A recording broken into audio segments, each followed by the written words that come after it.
Welcome to episode 290 of the Grip Strip podcast, the playoffs, and why we are PO'd edition of the Grip Strip podcast. I'm so PO'd I can't even click on the right tab. My name is Philip Matthew. I'm your host, and we're back after a brief break. Of course, my good buddy and co-host, the iRacing Indy 500 champion, a computer genius, a gentleman and a scholar, was in Phoenix to watch part of the debacle that took place that we're going to discuss shortly. Uh, Enjoyed a vacation out there. His name is Josh Fine. What's going on, man? Yeah, doing great, man. Yeah, like you, a little upset, I guess, about what happened to the football on Sunday. Ironically, I actually kind of wish there was racing to take me away from that, which there was with F1. But of course, NASCAR. Of course, I actually kind of missed that a little bit, but off season now. But we still have to talk about the final race of the season and everything. And of course, yeah, along with that vacation, another year older, so guess it's time to start taking vitamins now, and all that stuff. So whatever. But yeah, blessed to see another year, of course. But yeah, ready to get into it. Yeah, take all them vitamins that Hulk Hogan took. The steroids and the fake bake and creatine and manjis and all the other stuff that he took over the years from Vince McMahon. But you still have a great hair. You have great hair and great hairline, so that's already a positive. So you're already working there, and I think you have good genes, so that's a good thing for you. You supplements and whatever you'll take over time. You don't have all the aches and pains just yet of an old man like I do, so you're in good Good. shape. But uh in terms of things that gave me aches and pains other than watching the 49ers play football, uh, was the NASCAR weekend a couple of weeks ago now. Thanks to our good good buddy Joe Passero for coming in from the bullpen to help out. Uh, for first with you, Josh, and then also with me to go and do the episode 289. And now we are gonna discuss what took place at Phoenix for the triple header there for the championship weekend. Thankfully, at least for 1 year, won't be back there again because that place sucks as a racetrack. And saw Brian Blaney win the Cup season finale, finally winning at Phoenix. But in behind him, Kyle Larson became a two-time Cup Series champion. We'll get into how that happened and how Denny Hamlin was left in tears and wondering if he still really wants to drive. And the two other guys that were involved in the championship for Chase Briscoe and William Byron, they all had three of those guys definitely had interesting days. The one that didn't was the one that ended up with the hardware, so I guess there's something for that. In Xfinity, Jesse Love one bookended his season. He won at Daytona, and then he won at Phoenix. The other 30 something races, there was a whole bunch of hubbadoo. How the hell do the Cowboys get on TV every freaking week in prime situations? Like, and then why does anybody want to watch? Why would they put the Cowgirls and the Raiders on Monday Night Football? That is, like people. It's just Catering to the ridiculous. boomers right there. That's boomer like teams right there, catering to them. Christ, this isn't 1975. Al Davis's corpse ain't coming back. We have one corpse in Jerry Jones, and then you have Mark Davis. I mean, he's a corpse too, to be fair. But for fuck's sake, that's just ridiculous. But speaking of another corpse, Richard Childress somehow or another gets a championship while Dale Jr. has to wonder how the hell he had the best team in the sport and leaves with no hardware. It's just crazy to me. And then in the Truck Series, Corey Heim needed to make an all-time restart to prevent an absolute catastrophe in the Truck Series race. So we'll get into all that. We'll get into the news. There's been news since, of course, the season ended. And we'll get into Formula One with what has now become, since the Dutch Grand Prix, McLaren is almost like doubled and tripled down for Lando Norris to the point where Lando Norris now has a near one race lead in the championship. And I venture to believe that Lando Norris is going to be a world drivers champion, which makes me nauseous. But we'll get into the Brazilian Grand Prix and his dominant weekend, while Oscar Piastri had another brutal weekend. Ferrari had nothing to show for their deal, and Lewis Hamilton had a horrible weekend. And Kimi Antonelli had a great weekend. So we're getting all that. NFL Week 10, the 49ers got railed in the back, literally and figuratively, at home by the LA Rams. I'll let Josh mention his Jaguars as well later. And we'll talk about fantasy, which was definitely grotesque on for 2 out of my 3 teams. In the roundup, we'll talk about the WEC finale at Bahrain. There's actually WRC too, so I forgot about that. WRC. MotoGP will be at Valencia to end their season. Supercars have the Sandown 500.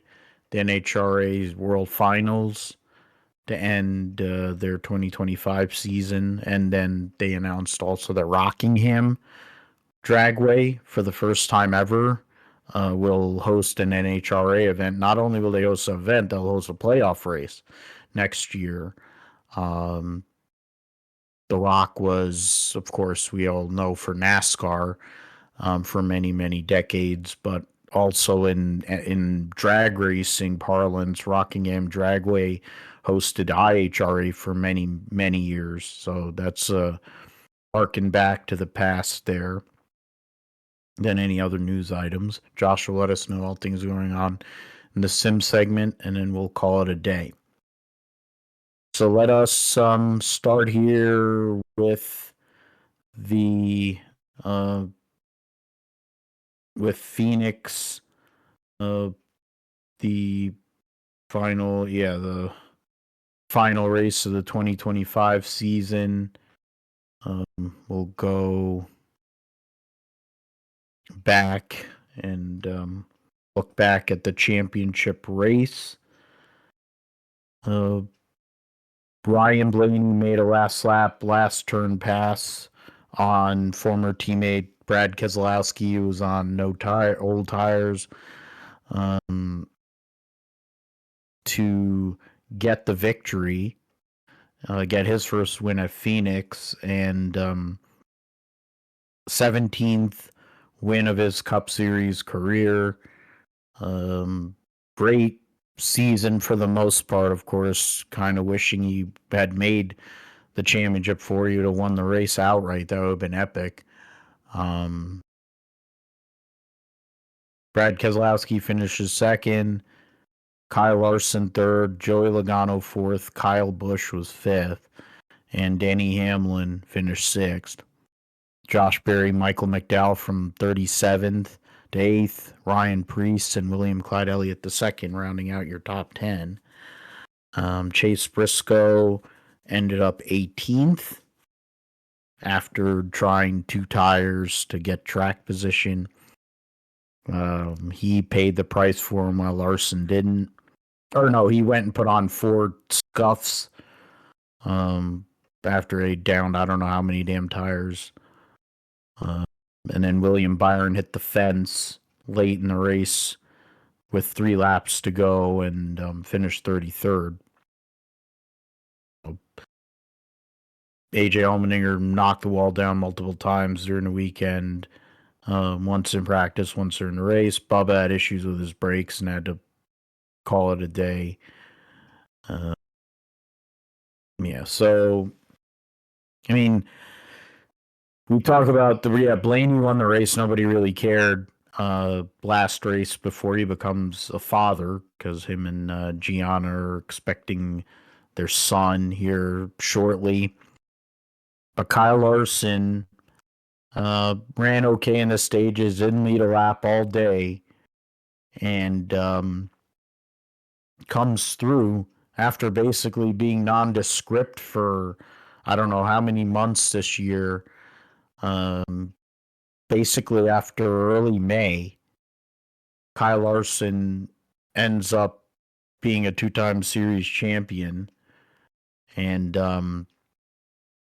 I think part of the reason why other than didn't really schedule it, didn't think about it, whatever, was I was just so frustrated and disappointed that after what had been a pretty, for what Cup has become, it had been a solid enough season. The playoff had given us a decent, Final Four. Granted, I would have wanted to see a Ford in there, but you had Briscoe and Hamlin win a race to get in. You had Byron have one of his best performances of his career at Martinsville. And Larson, at the end of the day, had to perform to get to Phoenix. In the round of 8, he had actually shown some level of life relative to what he had done for a while. But of that 4 and how they performed in that race, the notion that the 5 car ends up being the one with the hardware is pretty weak. It's not the worst champion that's come out of this format amongst all 3 series. I think Crafton has a hold on that one. I think Jesse Love can make an argument. You can make an argument for Daniel Hemrick too. Or Ben Rhodes. Yeah, Ben Rhodes is another one. There's been some scrubby champions. Larson really hasn't done shit since May. And people wanted to cry about Joey Logano finishing 16th in points. They'll say, well, he had the most points based on whatever. And I'm like, well, isn't this what have you done for me lately? The guy didn't even lead a lap in this race. A guy who downed 3, I think he downed a whole set of tires across the whole entire weekend. In Briscoe led laps. Hamlin dominated the race. Byron was up there and won a stage.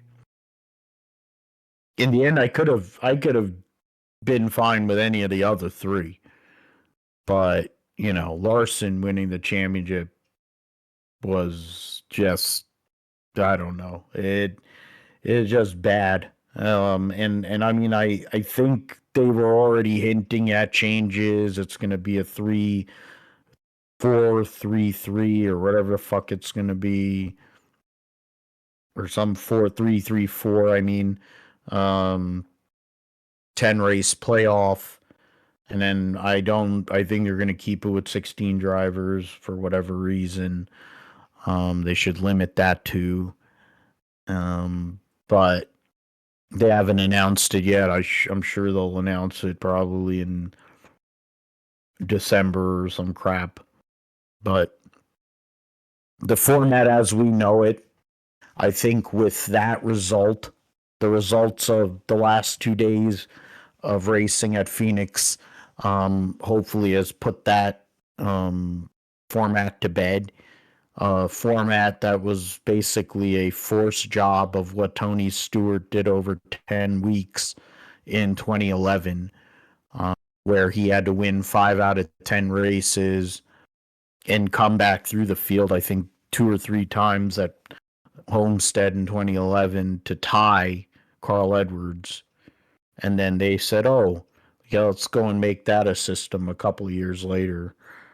and to various degrees of success. I guess if you're Kevin Harvick, he wouldn't have won a championship if it weren't for it, I guess. But he won the race. Um, there's other guys, but I mean, it's.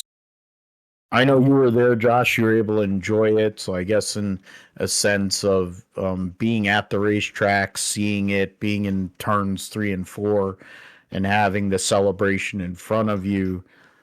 Um, but I mean, to me, it was just not a great end. I mean, for Denny Hamlin, uh, basically, that is a really bad situation for Denny Hamlin. They had done everything they needed to do, but Gale took the shot to put 4 tires on it, the same as they had done 2 days before. But of course, when you're talking about the Cup car relative to a truck, it's a totally different beast. And Hamlin wasn't able to make the kind of restart and have the kind of room to make the passes he needed to make relative to Corey Heim. And Denny Hamlin gets to wonder. He has 60 wins. He's a Hall of Famer.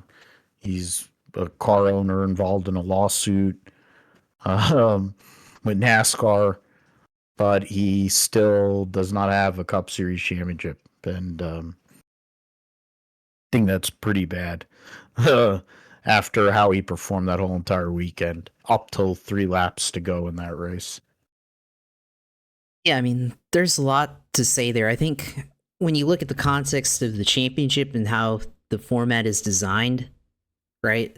Yeah, I think it was definitely disappointing because, yeah, I mean, I'll admit to being a Larson fan and everything, but like, I think the whole week and really, I think this whole playoffs, like, I wanted to see Denny Hamlin win the championship.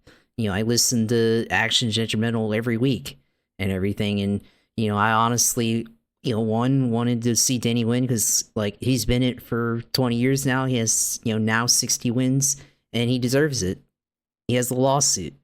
I want to see him win to stick it to NASCAR and have the awkward moment of having. I mean, I don't know if it's really that awkward, but have that moment of having to hoist the championship trophy with the adversary in your lawsuit right next to you, right? And on top of that, like his dad's health is not doing good right now, so there was that emotion too of that, which I think a lot of people can relate to, right? So honestly, I really was like mentally like prepared for and wanting to see Denny Hamlin win. So and in the context of that race, right? This is a 1-race championship currently as it is right now, and he dominated the race.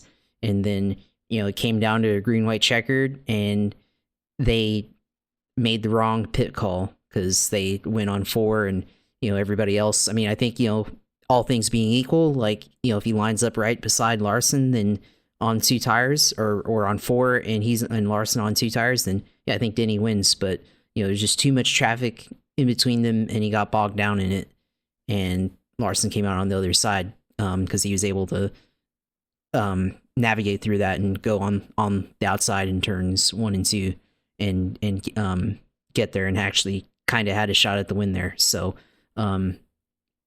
yeah, I mean, for me, I mean, like I had my camera with me, and most of my pictures were Denny Hamlin pictures.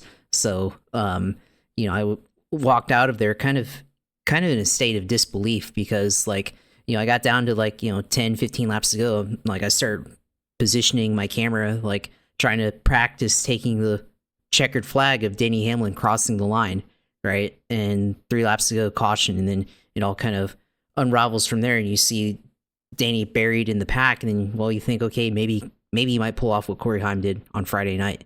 But it's next gen, the downforce works differently. Obviously there's a lot higher quality of drivers in the Cup Series, right? And of course, got bogged down in traffic. You look in turns 1 and 2 on that. I think he got stuck behind Joey Logano of all people, and Of course, I think Larson, I think he had Bowman in front of him, so not saying that Bowman laid over for him, but you got your teammate there. It's a bit easier to make that decision. Whereas Joey Logano, they've got history with him and Denny Hamlin, and Joey's gonna not give him an inch on the track like that. So, Denny wasn't able to make it happen, and he comes out of there, another championship having gone away there, which this is definitely as close as what he came to as far as winning a championship. All the other times it wasn't able to make it happen. 2010 I think is probably the best example of him being able to win a championship and pissing it away. This one, like, they had it won and they just the caution, just really bad timing. And you can argue they should have taken two. iRacing setup literally says, like, late caution, strongly consider taking two tires. It says that in the setup notes on iRacing. Like, they should have taken two tires, but I think they really just thought, like, with the amount of tire wear that they had, that four would be better, I guess. I don't know. They haven't really explained, like, what the decision making was behind that call, and they had time to change it too, with Larson taking two there at the end, and they had that opportunity to take two tires, or to change two tires, and they still stuck with four. But nevertheless, like, they still had an opportunity on the restart, but just didn't work out there. But it's also an indictment. It's an indictment on the system, I think, because clearly the system, one playoff race system, doesn't work, right? And then I think it's also an indictment on green white checkered finishes as well, because the green white checkers, like, often a lot of times don't end up with the result of the most deserving winner, right? And it's almost a microcosm of both things, because, like, the playoff system definitely rewards clutch moments, and then the green white checkered finish also plays into that with clutch moments there, with I guess Larson clutch, as you can call it, a clutch moment, advancing himself on pit lane, and then having a better restart than overall than Denny Hamlin there. So throughout their race, Larson didn't have the best car. Obviously I think he was third or fourth best car of the four drivers. And then, of course, they had the flat tire with 97 to go. Briscoe also having a flat tire there, like a lap later. And then, I don't know if it's just good timing or very convenient, but Carson Hocevar turns 3 and 4, flat tire, kind of comes to a stop, brings out the caution. Chase Briscoe gets the lucky dog. Larson gets the wave around because everybody pitted, and that put them all back in the game for that. And then, late race restart again with, like, I think 18 laps to go. Denny makes the 3 wide move to take the lead, and I was like, yeah, that's the championship winning pass right there, potentially, with how things play out at Phoenix. Like, it's like, and really doubt that they get a late caution, right? But this actually ended up playing like the spring race, late caution there, 3 wide finish, I think, for the win with Bell, Hamlin, and Larson. This year, same deal, I think, with Blaney making a move on the final lap, which everybody forgot that he even won the race against Brad Keselowski there, and Larson in the mix there. So, I think this year at Phoenix, in terms of finishes, just ended up being completely different there. So there was that. But then I think the other thing you said there was just the I guess validity of Larson's championship. Like, okay, he didn't do anything after the 500 when he wrecked out of the double at the 600 and the 500 and everything. But he still had,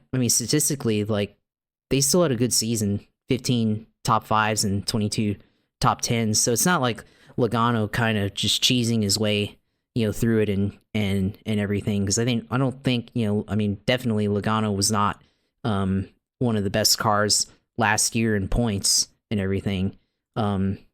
It's just, I think the moment kind of in the moment and how it is, like, definitely lets you down, because you think that or everybody thinks that, it's gonna the best car in the final race, Denny Hamlin, definitely was deserving of it within the format. But then when you look at it from the full season perspective, Larson didn't win, but after May, but at the same time, like, yeah, they had a dry spell because they didn't win. They definitely had some races where um, they definitely got taken out or had something happen. So definitely it was for their standards because obviously he wins a lot in the Cup Series. It was off, but in terms of getting top fives, top tens, I mean they were still fairly consistent. Although you might argue in the Winston Cup format, which I know Joe has offline to us, like, and you can see it on the Winston Cup points. Chris Bell actually probably had a better season because I think he had the same number of top fives and top tens, but he had a better average finish, which the Winston Cup format offers or rewards having a better average finish overall for the season than this format, which takes into account all the stage points. So there was that too to back up on, right? Stage points are rewarding you for the first 2/3 of the race there if you close out 2 stages there and get stage points and all that. So there's that too. But I mean, yeah, the playoffs for him, I mean, outside of the first round of 16, I mean, they had a better or a fairly good playoff run to get to Phoenix. I mean, they could have had opportunities to win at Las Vegas and potentially Talladega. So I don't think that should be lost on there. And I'm trying to just state plainly the facts there and everything. But I definitely, I mean, within the format, the context of the format and everything, I definitely think Denny Hamlin should be the guy in the championship and everything. And I mean, it does again shows the I guess parity this season because there was never one driver throughout this year that was until late. I guess maybe Denny Hamlin, right? But there was never really one driver like throughout the season that was like wholly consistent and dominant like what we saw in Xfinity with Zilisch and Corey Heim in Truck Series, because those two guys definitely two dominant drivers. I mean, I think in all of NASCAR, honestly, with the way that they dominated. But again, the format being what it is, Heim had to pull off an insane move in turn 1 and 2, 7 wide to win the race, whereas Zilisch had, we'll talk about it later, but just didn't have the handling late in the going to keep up with Jesse Love there. So, that's definitely part of the issues that I think everybody has with this format here.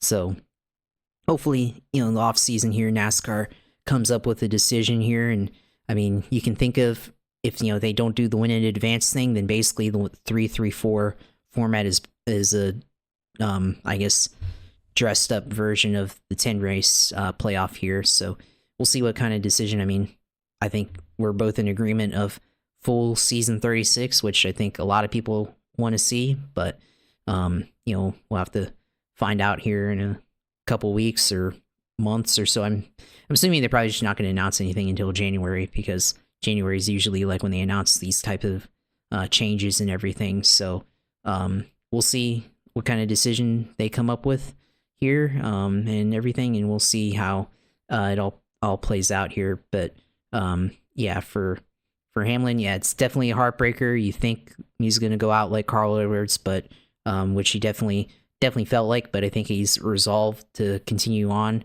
and everything. So guess some. I mean, I guess for Hamlin, right? Like the debate about the playoffs, we'll say, talking about debating, this like format and everything. Like, I don't know. Would you want to be the champion in this format, like the year that they end up changing it? Because then people are gonna be like, well, that wasn't really a real championship, whatever. Kind of like the same deal with Logano, right? Maybe so. So there was definitely like, a lot of things to take away from this that definitely left a lot of taste in bad people, or definitely left a bad taste in a lot of people's mouths for sure.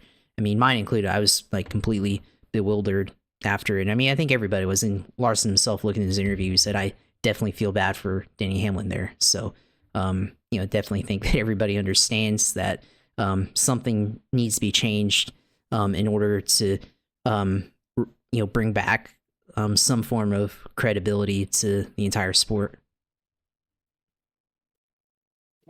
With all the stuff that's been going on, to have it end that way was not great. And I mean, fine, it's true. Consistency wise, for somebody like Larson, who's more known for winning a lot, not the most theoretically consistent guy. Um, he did a lot like his buddy Rico, like I'm wearing, because of course Rico was the high limit champion in Larson and Brad Sweet Sprint Car Series this year by winning, I don't know how many damn races. He won 20, 21 races across multiple series and won the points championship there. But he also was consistent, and that's really something that, I mean, I think that is as much ado, yeah, to driving there, but I think Cliff Daniels, what a job by him. Yeah. Um, Proving once again how good he is, and kind of Chad Knaus vibes. Of course, he's a disciple of Chad Knaus, so it makes a lot of sense. And that is the 48 team, and for all intents and purposes. So, I mean, it was a performance like that where, in theory, when it wasn't there, they made it happen, and so that's what they did. And credit to them. Credit to Blaney as well. Had a really good race car the whole entire day. Was up front. Was one of the only people that really kind of made Denny Hamlin have to work for it. For Hamlin, it's going to be a long off season, at least until the lawsuit is heard. But I have to wonder, really. And then, of course, with his father, like you mentioned, Josh, with the health of his father, likely not going to. It would need a lot for him to, make it to this time next year in Homestead for a finale, and the hope that he can possibly get back to the Final Four again. But in that sense, with the way the format is likely to be, it'll be across 4 races probably, and maybe, we see what happens with that. I'll go to, yeah, I mean, for me, as for Briscoe, like 5 minutes into practice, cutting a tire down was basically the beginning of what was a very long and disappointing weekend. Um, he got up to the front. He was the lowest of the 4, but that 19 team was making pit stops, like insane pit stops, gaining spots on pit road every single chance they got. Got himself up front, was in a position to lead or second. He was there. Then cuts a tire down. You brought up the one yellow where the right rear goes down, and then Hurricane Hocevar spins out and does one of his Hurricane Hocevar things, and they put the caution out during a pit sequence after Larson had cut a tire down. Hamlin had a tire going down, got lucky under yellow. You have Byron cuts a tire down with 3 laps to go and affects the race after he had not really had any issues the whole day.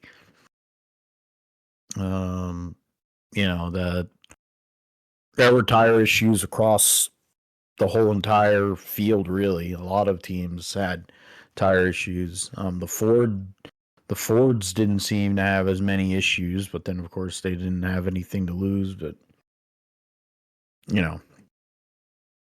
it is what it is. It was not a great. The tire, I guess, it didn't provide the most fall off for all the issues that were going on. You would think that there would have been more fall off, but whatever. I think for bad year, they usually are not known for making a product that's worthwhile. They actually made a reasonable product to try and make something happen, but NASCAR needs to fix the car and they refuse to. And that's part of the reason why the last two races of the season were basically a one-man show in each of them. The final point standings for 2025 see Larson win the championship by 3 points. Briscoe ends up having his best year of his career, finishes third. And then Byron fourth. Christopher Bell finishes fifth. Ryan Blaney, 4 wins on the season for him, ties Bell for second most. Hamlin had the most with 6. SVG wins Rookie of the Year and finishes 12th in points. So Barry has a career year there, even with the horrible first round of the playoff. Was it Bell, Blaney, Logano, Elliott, Reddick, Ross Chastain, your top 10. Darrell Walsh Jr. wins the Brickyard 400, probably could add a lot more. I think he wins Kansas. You wonder what the heck could have happened for him.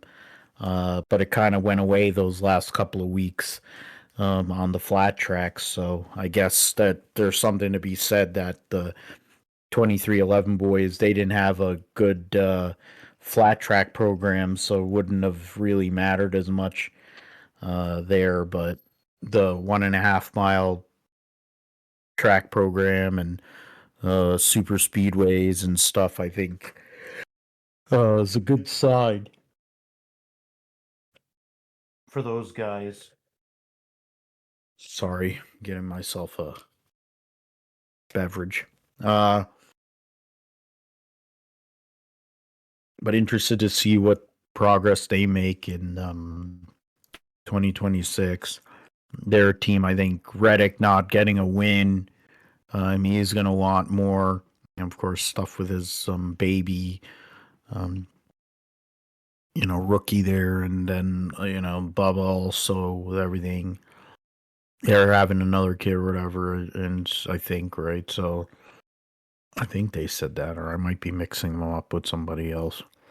It seems like there's all kinds of baby announcements going on. But Brad Keselowski, in the end, after what was a really brutal start to the year, got all the way back to 20th in points. So all his cars, 17 to 18, 20th in points. Going to want more next year. I think they're going to be a team to look at as well going into 2026. All right, let's go back to the Xfinity Series. The Xfinity Series, the final race of their season at Phoenix. Josh already made mention of it. But it was Jesse Love. He led 35 laps in the race. He led the last 24. Made his presence felt in the last really 50 laps of the race to go and pass his bestie and prevent Connor Zilisch from walking off with an Xfinity Series title as he moves up into the Cup Series. Jesse Love the win and the championship over Eric Almirola, who was trying to win the owner's title. And I think he did win the owner's title because, he won. Yeah. So the fact is, the 2 won the driver's title, the 19 won the owner's title. Connor Zilisch finishes third. Buckshot Jones started on pole, finished fourth. Justin Allgaier led the most laps, won a stage, finished fifth. Sammy Smith sixth, Taylor Gray seventh, Sheldon Creed eighth, Hank Hill ninth, Justin Bonsignor filling in for William Solage, who had concussion symptoms, finished 10th. Harrison Burton in his last run for the AM racing team and the last race for Danny Eflin as a crew chief there, finished 11th. Carson Quapple, part of the championship 4, finished 13th. And yeah, so Brian Sieg was filling in for Sam Mayer after Sam Mayer intentionally had wrecked Jeb Burton. And there's an irony in the fact that Jeb Burton knocked the wall down 30-something laps into the race, finished dead last. Then Sieg, who was filling in for Sam Mayer, finished right one spot ahead of him. Then you had some of the other guys there, other people, but I mean, for Jesse Love, what is it? Is his third victory, his second victory of the year. Bookends the season that way, kind of like another guy who used to drive that car, Tyler Reddick. Once upon a time, well, it wasn't in that car. He did it in the 9 car for JRM actually. But yeah, you think about what Zilisch and Allgaier did this year in the Xfinity series and how dominant they were. JRM having 75% of the playoff field, driver playoff field, and to come home empty is disappointing, to say the least. I mean, I guess you have to give credit to a guy who is a douche in Jesse Love for performing there in that spot. Danny Stockman, yet again.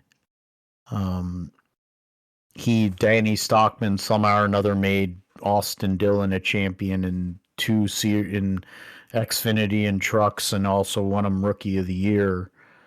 But he has been able to now go and win another Xfinity championship as a crew chief, proving how good he really is with another driver. But yeah, it's I mean, I think for Jesse Love going out there and getting it done, good for him. After what he did at Martinsville the week before, the fact that he was still in a position to even have a chance at a championship is something. So there is that, but it's very meh. And I think I should have known from how that all ended on Saturday how Sunday was probably likely to go, and it went similarly. But Love gets the championship. Connor Zilisch wins Rookie of the Year as consolation after a historic season. But JRM should have won the damn title. It's really bad position to not come through when you have that.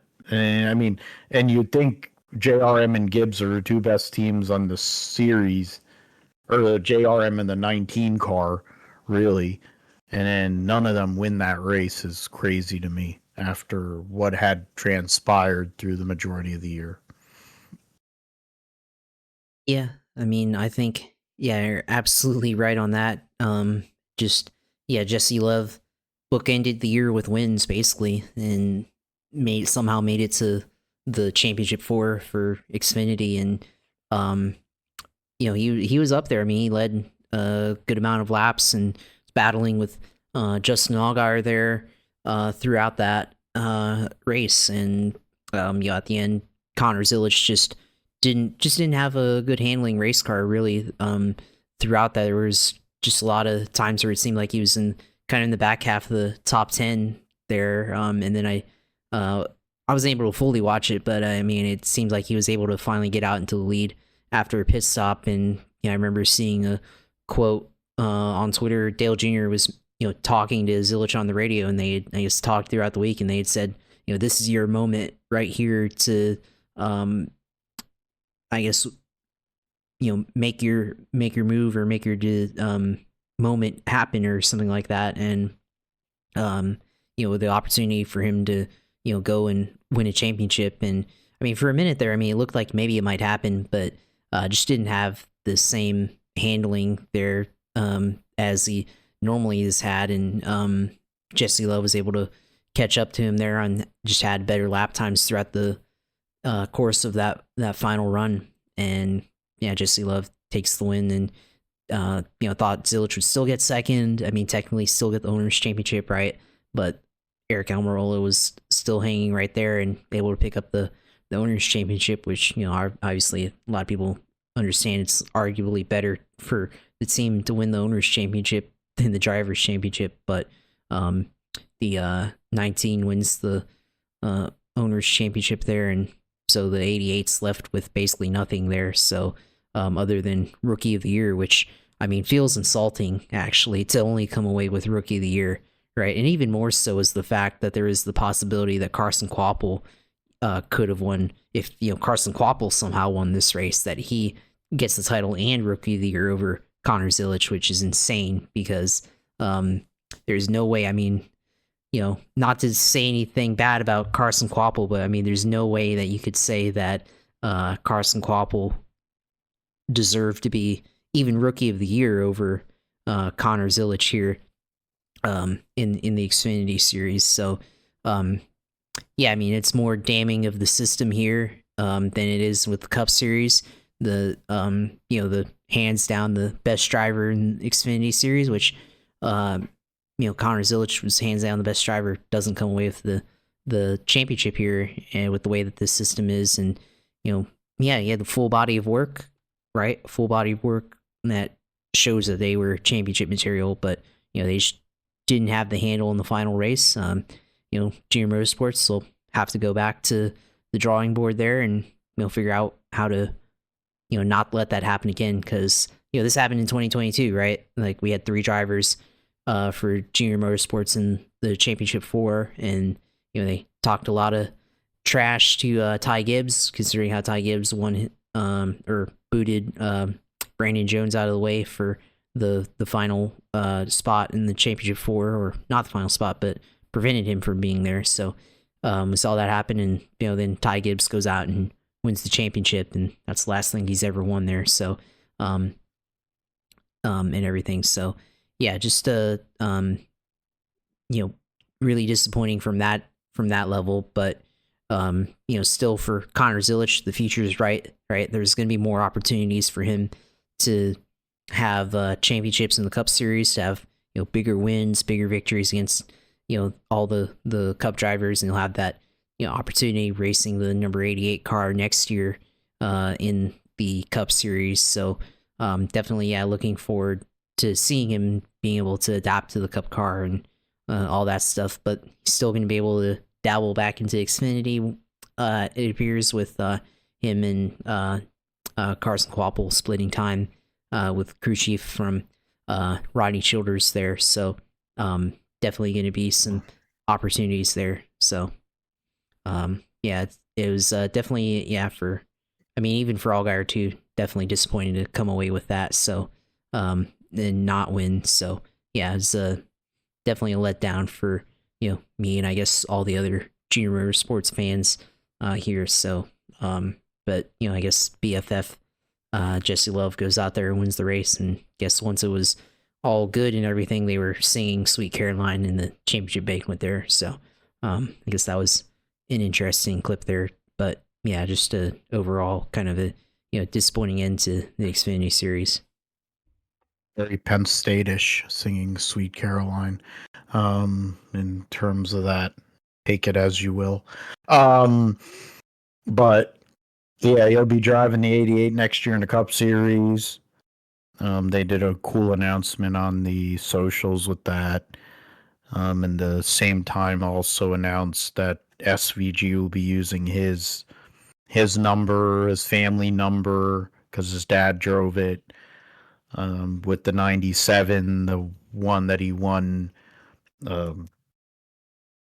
basically all of his races in the supercars and those championships. And So, and he also went all in the Xfinity series with that number. So, it'll be cool with the branding there.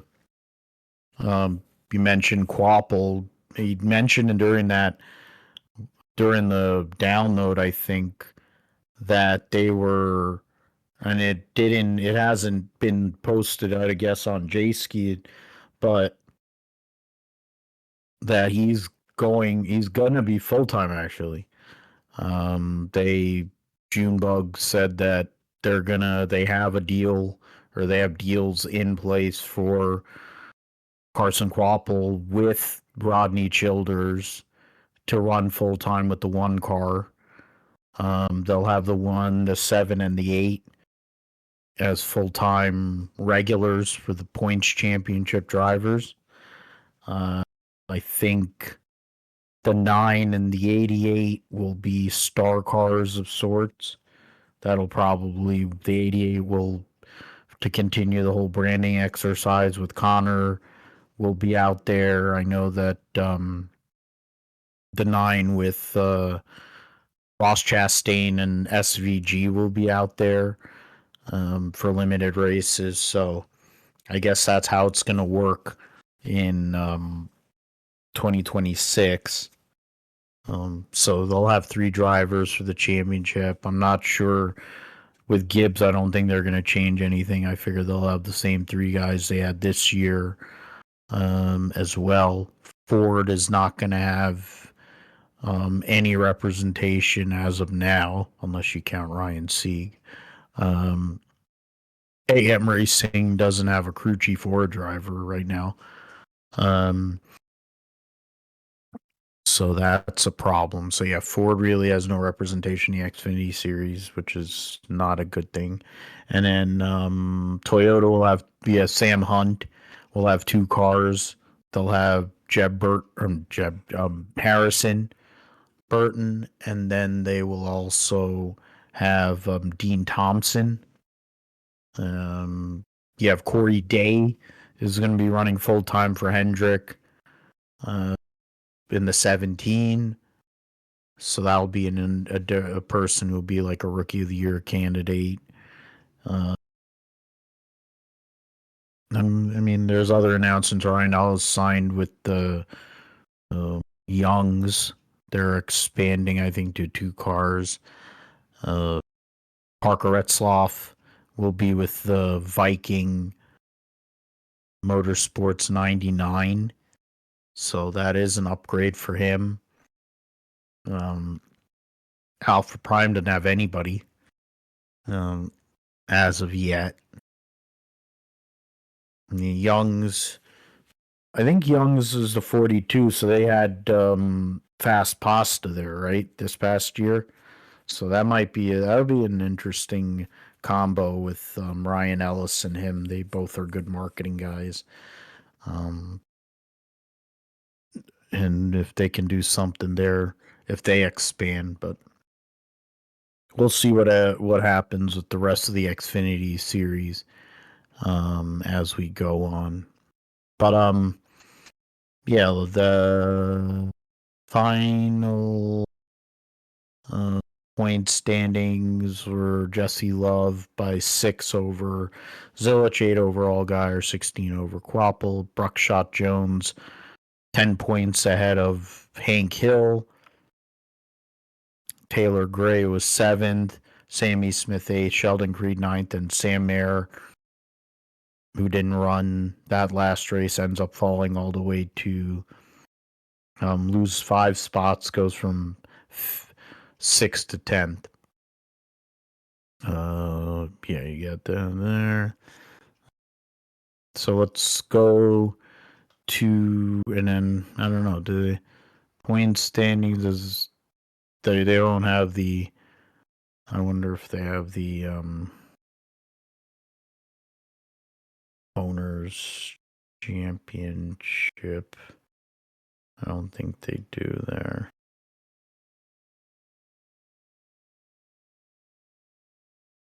Okay. Not loading. Okay, so I'll go and do it that way. Owner's points. Joe Gibbs, the 19, finishes a point ahead of the 88, 3 out of the 7, and then the 21 was -7. So that was your 4 that made it there.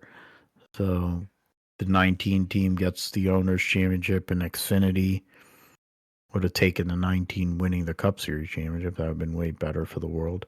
And then you have the 2, the 21, 54. So Gibbs got 3 of their cars in the top 8. JRM had 4 cars in the top 9, and then RCR the other 2. And then Haas with the 00 and the 41, 10th and 11th. We go to the Truck Series, which that one was a not as it almost was pretty bad for the Truck Series with the result.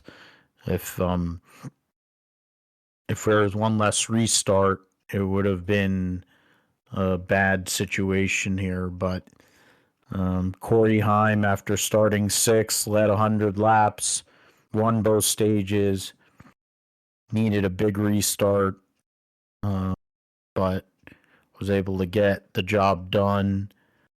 He goes and wins a championship over Ty Majeski, Caden Honeycutt. Lane Riggs had qualified on pole, led the second most laps, finished 4th. Rajah Caruth wins most popular driver, finishes 5th. Jake Garcia, Corey LaJoy, Chandler Smith, Tyler Reif for in a Nice truck, and then Jack Wood gets the finishes in the top 10. They ran 11 laps of overtime there. Mills from 33rd to 11th. Stephen Parsons finished 12th after starting 11th, but driving the Spire truck, number 7. Ankrum was the last of the playoff drivers of the playoff 4, finished 14th. Riggs was a part of the Owners' Championship, but I guess didn't have anything after early on in the race. Or he ended up leading their. He actually was leading at the end of regulation, and then there was. He had got to end of regulation, which was on coming to the white flag or whatever, and there was an incident for Connor Mozak. So that sucks. But yeah, I mean, in the end, Majeski was trying to get a Hail Mary. It almost happened. Honeycutt was up there trying to make a fight of it. So at least those 2 guys showed up. Ankrum had nothing the whole weekend, but Corey Heim, an absolute all-time season for him, Hall of Fame season, essentially. I mean, he's got many years left in his career, but I think just this 1 year of his, after all these years in the Truck Series, but this one season alone, he's already got a place in the NASCAR Hall of Fame. They should just give him a freaking blue jacket and save themselves the time, because the dude won 12 out of the 25 races, which is ridiculous. Ridiculous. Just the thought of winning basically half the races, and being able to be as dominant as he was. 12 out of 25, 19 top 5 finishes, 21 top 10s, 7 poles, average finish of 5. Led 1,600 over 1,600 laps. The next best team was, of course, Riggs, who led 497 and finished more miles than anyone, more lead lap finishes. Wins the championship by 5 points over Majeski, 6 over Honeycutt, and 17 over Ankrum. I mean, absolutely insane. I mean, and then he makes the restart that he needs to make on new tires, on 4 tires to get the job done too. All-time year, and it is criminal that that Corey Heim does not have a job as of now, a full-time ride. The guy absolutely destroyed a series. Like, how the hell does he not have a job? But we have a bunch of scrubs that do. Tells you there's another thing that's wrong with NASCAR. But Corey Heim can take a bow, 12 out of 25 races won, and proved without a shadow of doubt why he's one of the best prospects in the sport at the moment, Josh. Yeah, I agree there with you. I mean, definitely horrible that he's not in a full-time ride for Xfinity or even Cup for that matter. I mean, he's obviously Toyota's best prospect, not in Cup, I think. And, he should be in a JGR car, but he's not because of politics essentially there with Ty Gibbs of them not getting along, apparently. And then Cup, maybe it could happen. Maybe you do the Carson Oswald route and go from Xfinity or from trucks to Cup, right? Because he's got the 2311 ride there. If the lawsuit goes well, if they decide to expand to 4 cars, which I don't know if they plan to do that right now, but I mean, there's always the opportunity there. So yeah, he should be honestly like in Cup to be quite honest with you. But yeah, in this race though, I mean, yeah, like I said, he dominated everything in this race once again and proved he should have been is the champion, of course. But then I mean that Connor Mozak, that spin crash there. I mean that was pretty egregious to me. Just especially at the end, like Sunday, with William Byron, like flat tire, like okay, like I mean that stuff kind of happens, but this like just crash on your own there, at the very end of the race there, like that's pretty inexcusable in my opinion. And that shouldn't be acceptable. And I think they did say they took him to the hauler there after the race. I don't know if they got a penalty or anything for that, but you just can't do that. Just have that type of wreck, and affect the championship in that way. And that led to the scenario Corey Heim 4 tires behind the field, but he had another restart to make it up with Ankrum getting in an accident there on the restart there as well. So yeah, for Heim, I mean, glad he was able to pull it out and show his talent there with that 7 wide move to win the championship, which obviously we all know he was truly the champion there, and just the way he's ran this season, just no question there. But yeah, the other guys, I mean, there really wasn't even a case for any of the other drivers to make an opportunity to win. I mean, Majeski led like 9 laps there, but just nobody was really on the same level as Corey Heim this season. But within this race, like nobody could really touch him there except for Chandler Smith and Lane Riggs. Of course, they started 1 and 2 there and led a handful of laps there, but this was just coronation really, for if minus the late race cautions. This basically was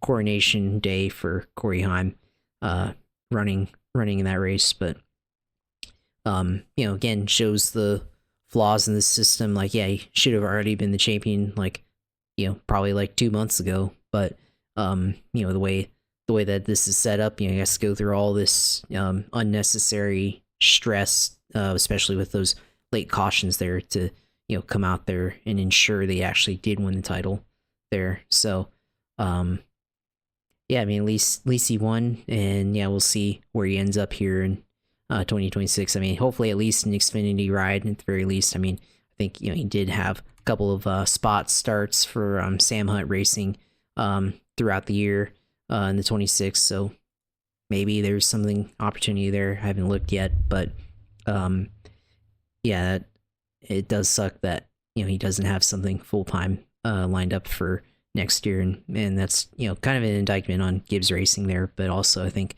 Toyota, some of the problems that they've had in driver development, I think they definitely got to do a better job of when they have a top tier prospect like him, like he's got to have a path ready to go for that. But we'll wait and see what happens there.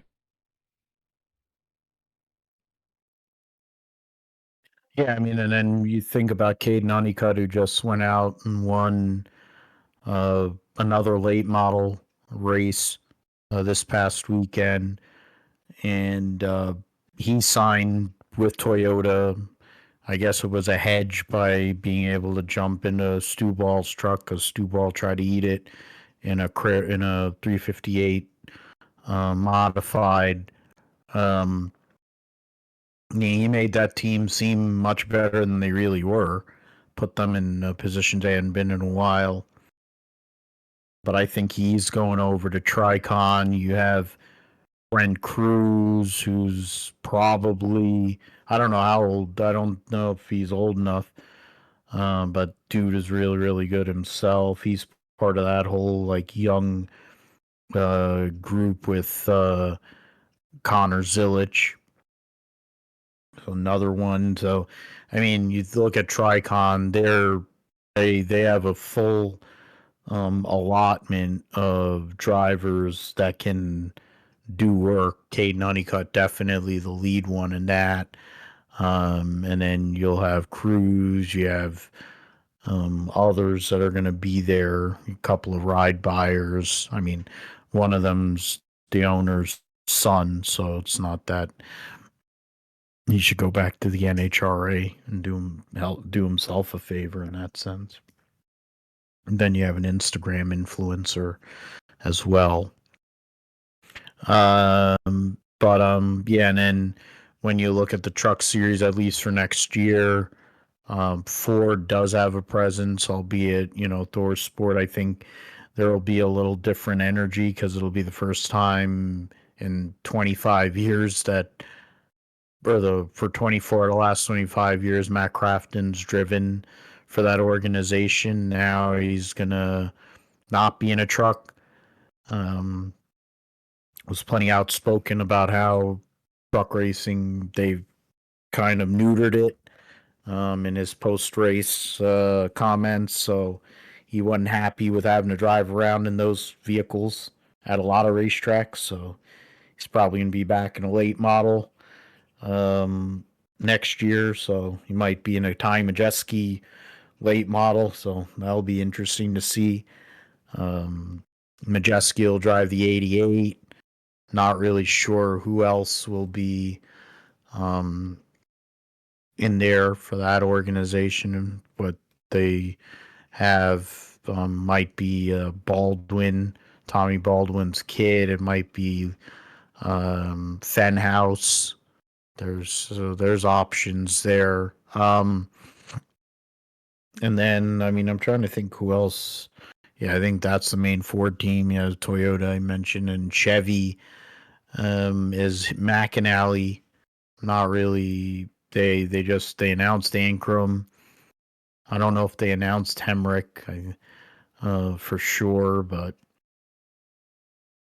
so we'll see what happens. Truck stuff kind of gets announced late, closer to February anyway, so we'll look at that. And of course, Dodge, they have 3 drivers announced with Butterbean, Justin Haley and Daniel Dye for next year, but they still have 2 seats left to announce for next year. So curious to see who will end up being in those. Okay, let us go to Formula One.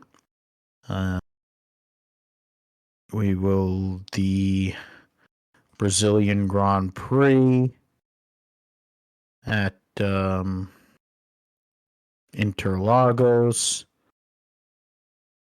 there, but we can go over here and McLaren need to focus on driving and less talk. Well, it would help if they actually gave them good race cars. Rally Japan, Portuguese Grand Prix, podium slump.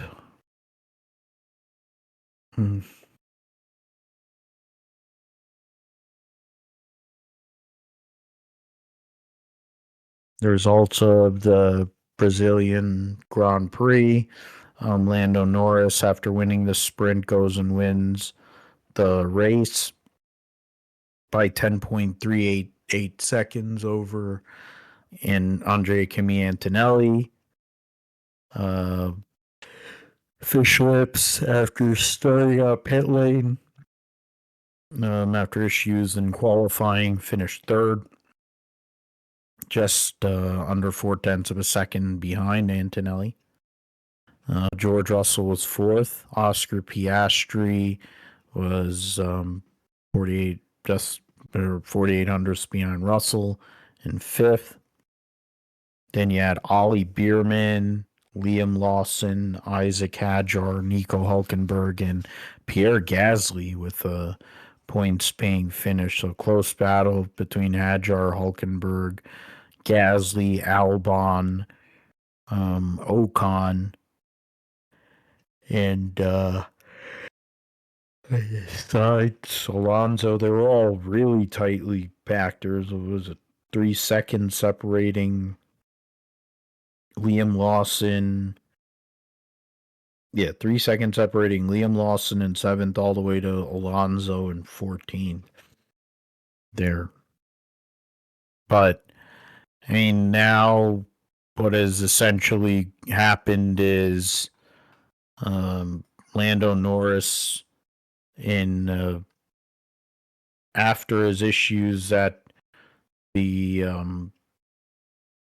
Dutch Grand Prix, where he didn't score any points, and Oscar Piastri ended up winning that race.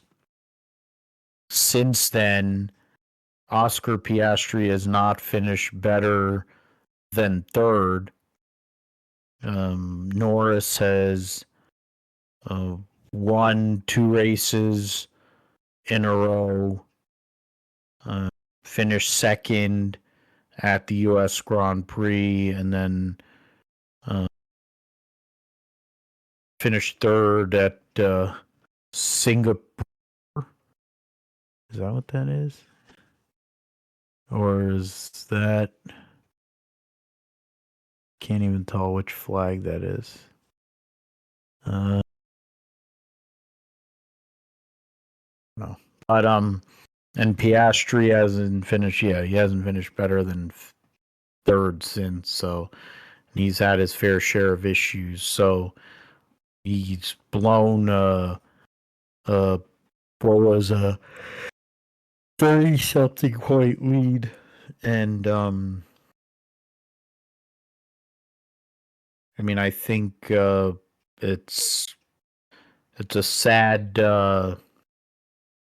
where we're at, a sad situation where a guy who had been the better driver for a good amount of this year now is in a position where, with 3 rounds to go, essentially is in a position where he's going to have miracle happen. 24 points behind is going to need a miracle to somehow or another come all the way back. And get the job done, which I think is, I mean, you could blame part of it on Fish Lips and just his existence, but I think it's also McLaren trying to hedge for what happened at Zandvoort.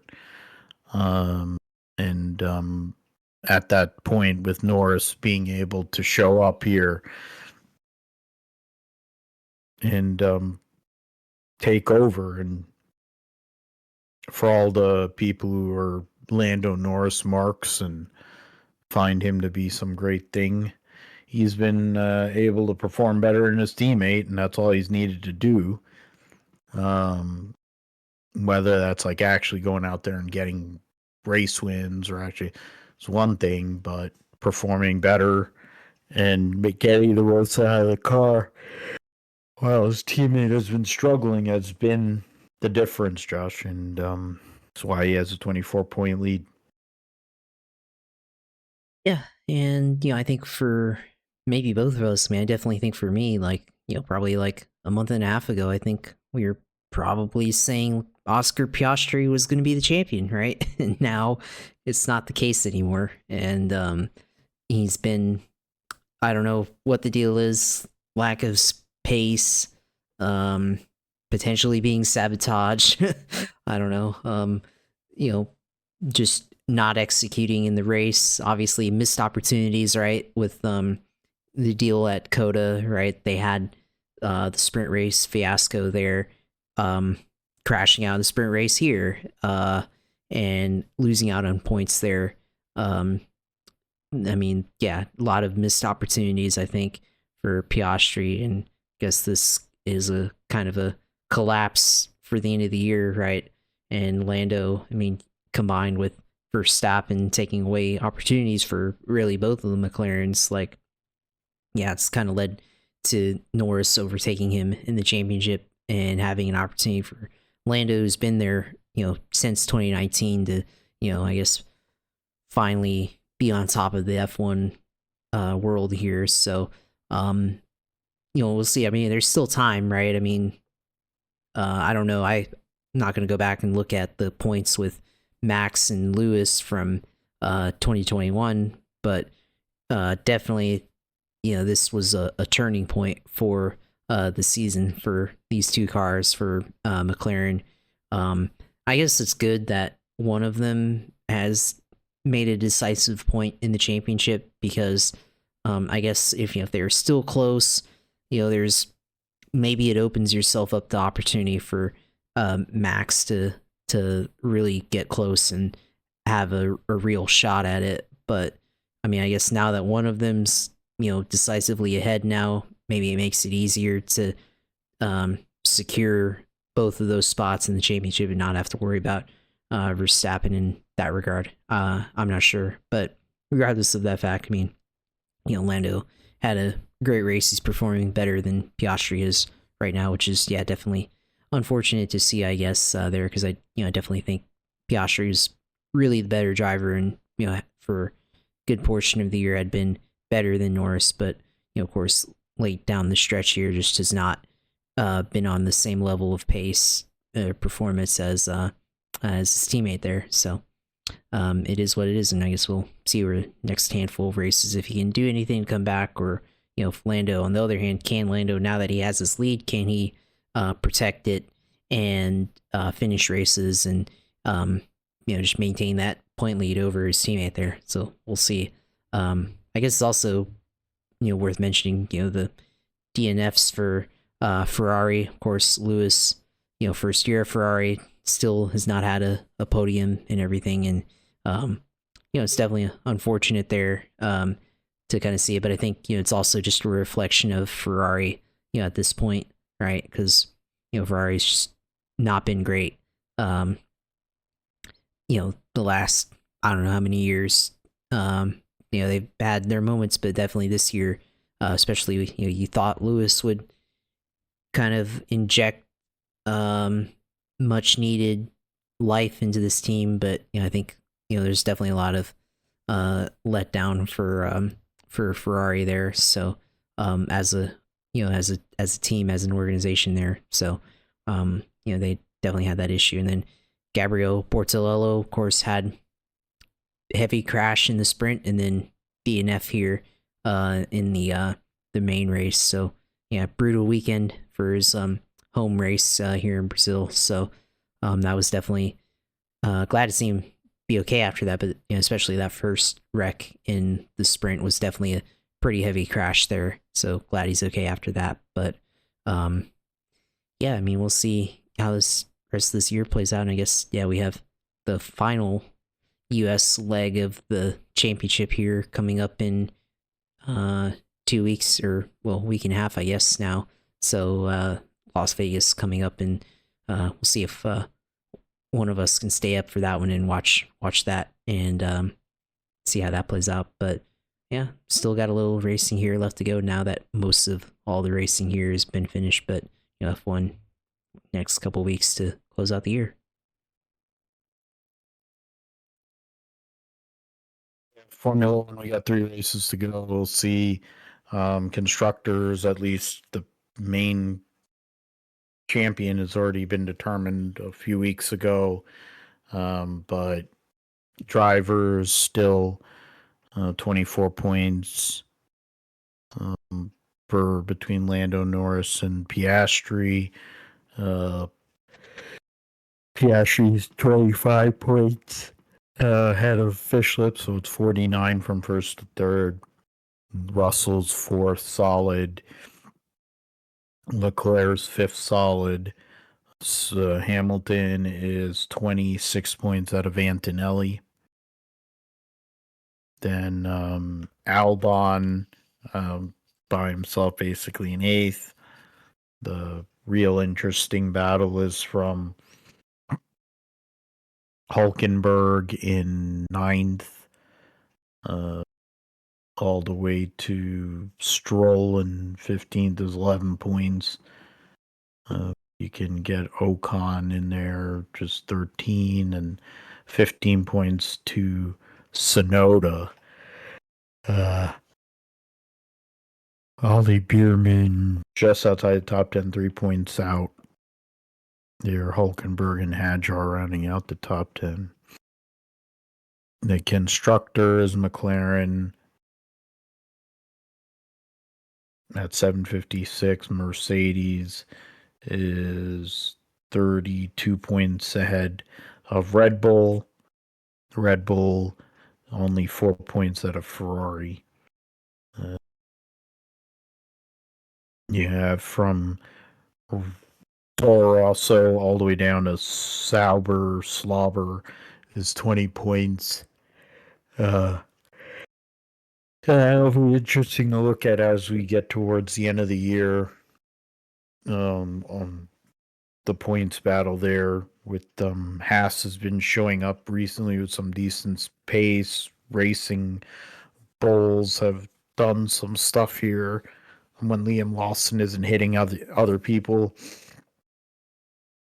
So we'll see how that all goes.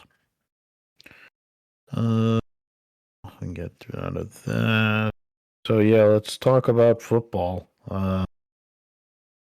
It's a 3-0 game in the third quarter. Absolute barn burner. If you want to invest in Malox or other antacids, if you're putting money on this game, you're not happy. If this was an NFC championship game, you need to make it. If you need snow, and then you'd really have the frozen tundra at Lambeau Field. Can't talk like Chris Berman, but yeah, absolute slobber knocker, as the great Jim Ross would say. Brian Dable got canned earlier today as the Giants head coach. Jackson Dart concussed. Oh, that was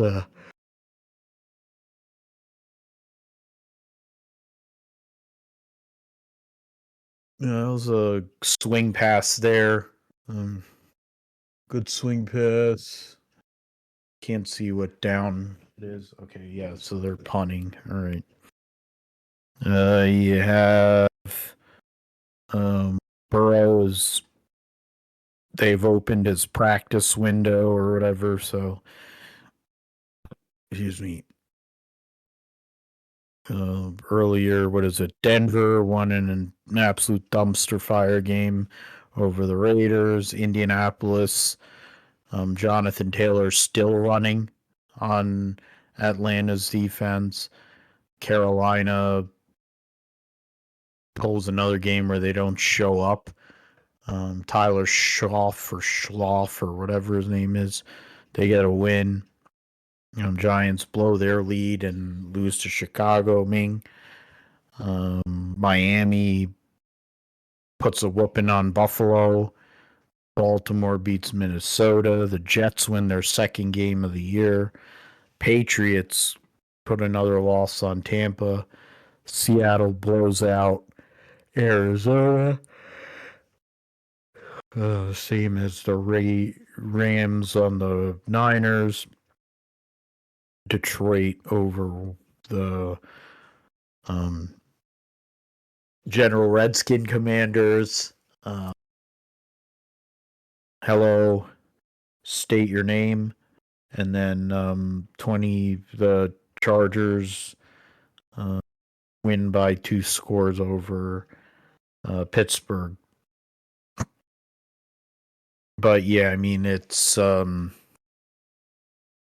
the Niners, these injuries, the trying to actually, they were down 14-0 after the first quarter.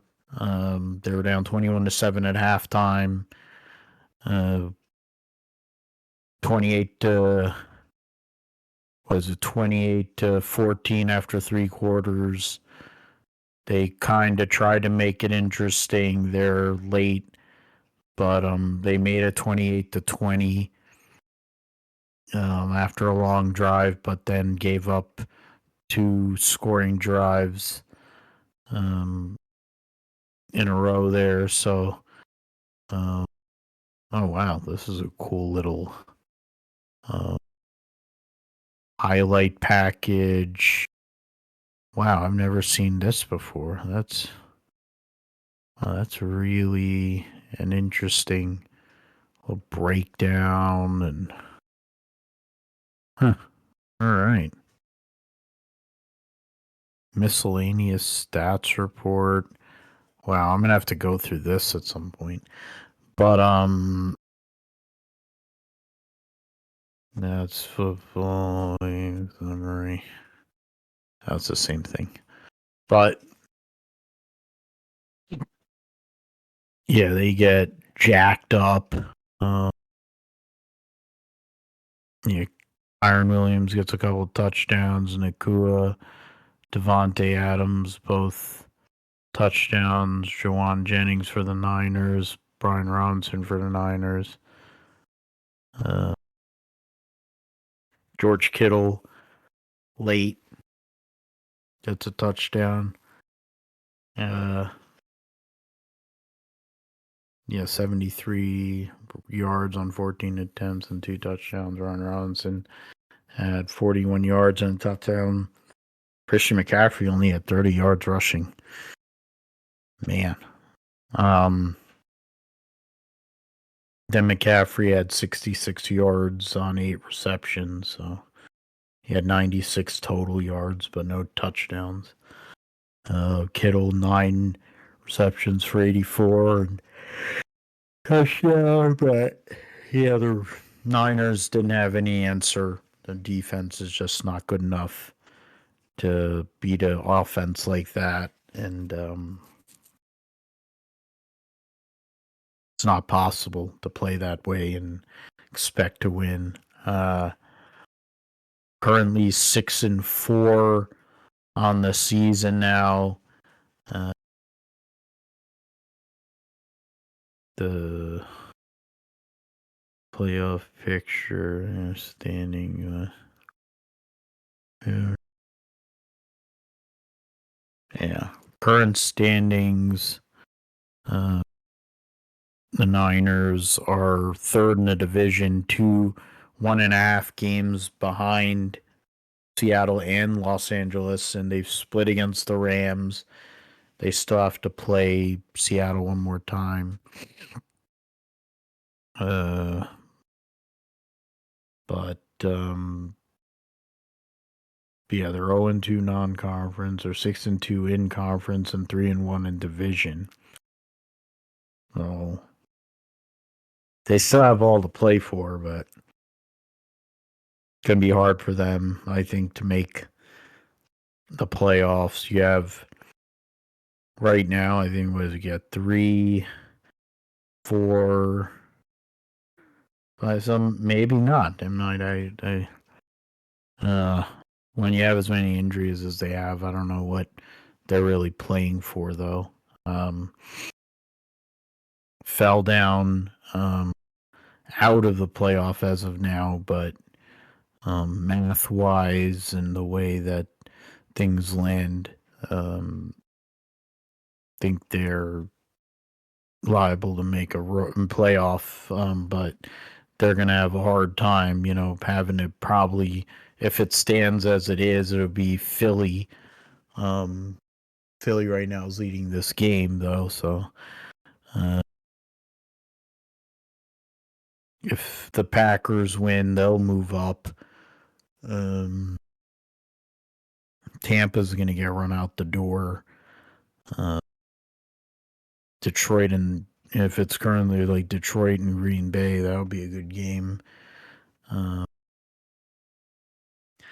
But yeah, I mean, the Niners, it's hard to see where we're going to go with all the injuries. Brock is not 100% as of yet. They're saying there's a quarterback controversy because Mac Jones, for the most part, played all right. I mean, what does it really matter? He's not going to be in a San Francisco uniform next year. I think he's going to get a job somewhere else, like Daniel Jones, and we see what's going on with him. But he's a beneficiary as much as anything of Jonathan Taylor being the MVP of the league, even though he won't win it because they insist on not giving it to running backs anymore.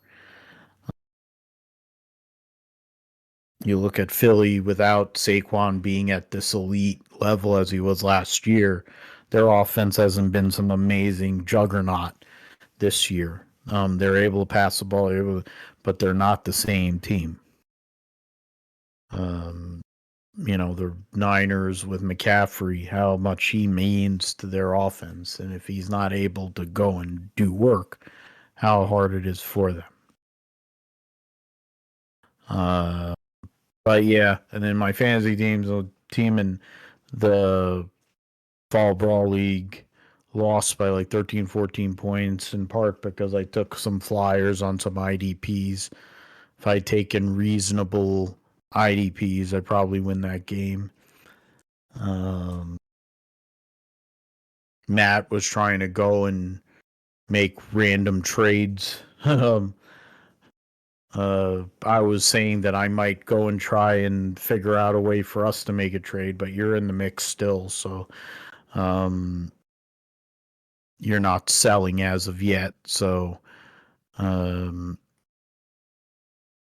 if you're in, yeah, you still have a chance at a playoff spot because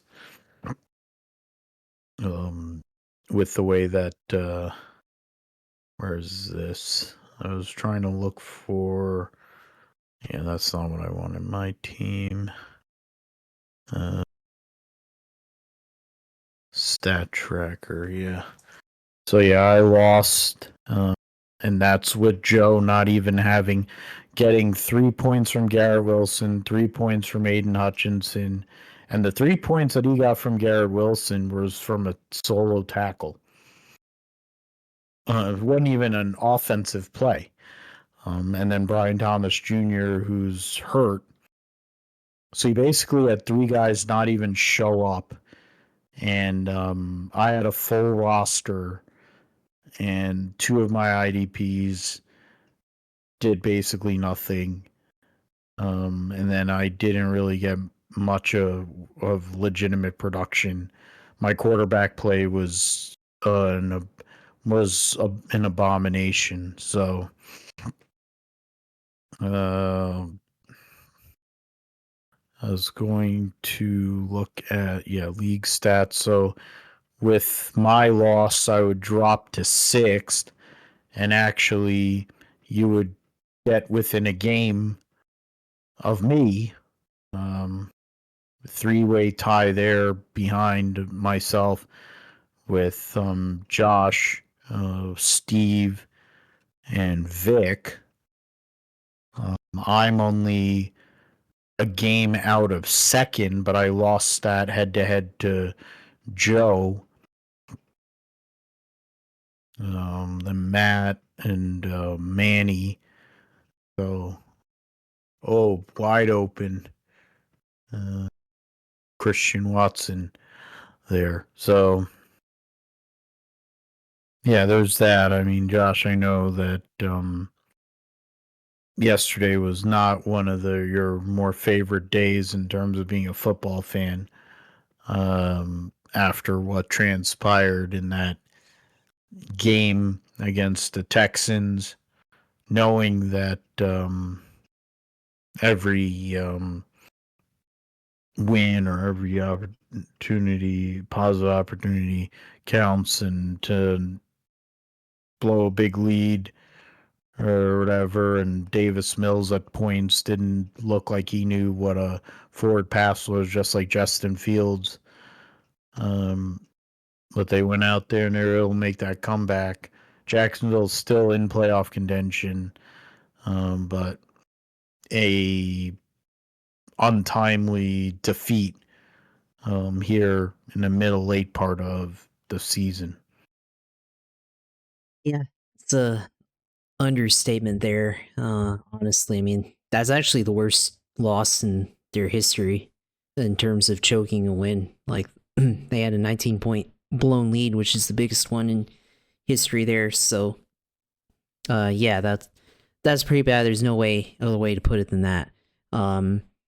Yeah. I mean, yeah, defense. I mean, the defense was horrible at the fourth quarter. They gave up 26 points, but at the same time, the offense had three and out, and the end had an opportunity to win, and then they blew it on a penalty. So, yeah, it was really bad throughout that. Don't really know how else you can put it.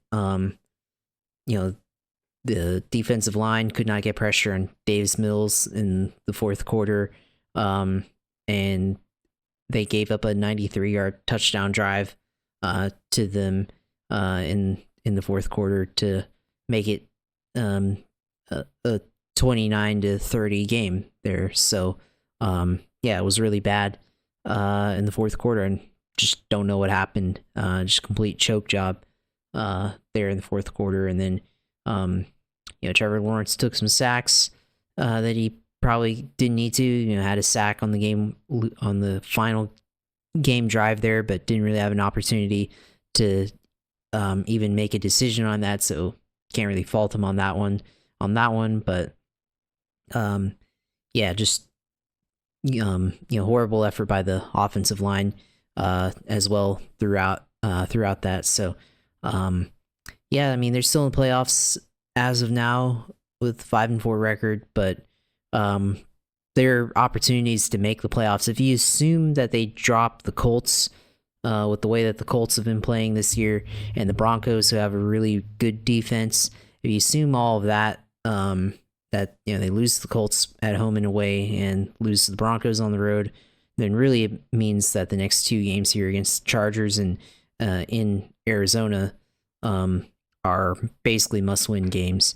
So, it's not a really good situation to be in the middle of the season, because really must-win games, I mean, obviously, I think count more towards the end of the year. So, Yeah, they're still in, but they're the foundation's not looking great.